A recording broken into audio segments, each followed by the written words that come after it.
A conference on the Nakba in its 70th anniversary was held in London, starting with a minute of silence.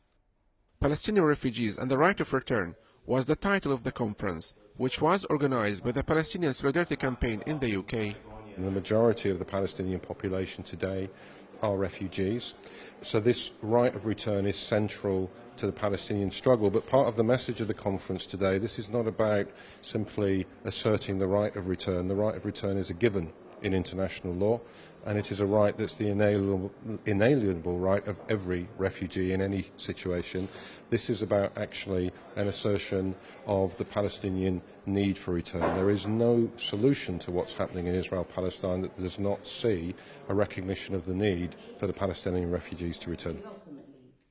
A number of distinguished speakers spoke about the limitation to international law, as well as Israel's main strategy to deny the alienable right of return.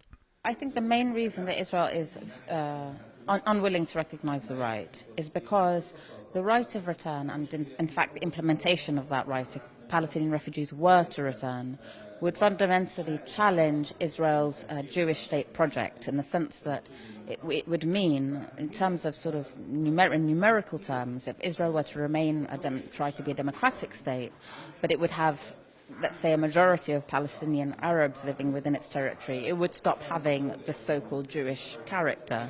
But of course, that's Jewish character, in other words, a majority of Jews living under its control, is something that has been artificially engineered by displacing the indigenous Palestinians and by putting in their place settlers from Europe and other countries.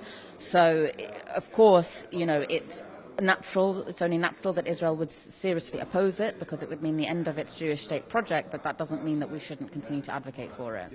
According to UN Resolution 194, refugees wishing to return to their homes should be permitted to do so at the earliest practicable date, and that compensation should be paid for the property of those choosing not to return and for loss of or damage to property.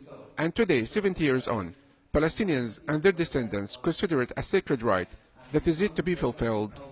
It's not that the land is too small. Israel doesn't want to see a single Palestinian remain there. Zionism was about creating a land for Jews in Palestine with no other people. Anyone who thinks otherwise is deluding himself.